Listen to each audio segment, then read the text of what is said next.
যারা ঈমান আনে ও সৎকর্ম করে নিশ্চয়ই আল্লাহ তাদের দাখিল করবেন এমন জান্নাতে যার পদদেশে নহরসমূহ প্রবাহিত, যেখানে তাদের সোনার কাকন ও মুক্তা দ্বারা অলঙ্কৃত করা হবে এবং যেখানে তাদের পোশাক পরিচ্ছদ হবে রেশমে।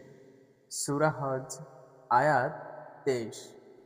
নিশ্চয় যারা ঈমান এনেছে, যারা ইয়াহুদী হয়েছে এবং নাসারা ও সাবিরা, তাদের মধ্যে যারা ঈমান এনেছে আল্লাহ ও আখিরাতের দিনের প্রতি এবং নেক কাজ করেছে, তবে তাদের জন্য রয়েছে তাদের রবের নিকট তাদের প্রতিদান, আর তাদের কোনো ভয় নেই এবং তারা দুঃখিতও হবে না। সূরা বাকারা আয়াত ৬২। মুমিন কেবল তারাই যারা আল্লাহ ও তার রাসূলের প্রতি ঈমান এনেছে, তারপর সন্দেহ পোষণ করেনি, আর নিজেদের সম্পদ ও জীবন দিয়ে আল্লাহর রাস্তায় জিহাদ করেছে, এরাই সত্যনিষ্ঠ। সূরা হুজরাত আয়াত ১৫।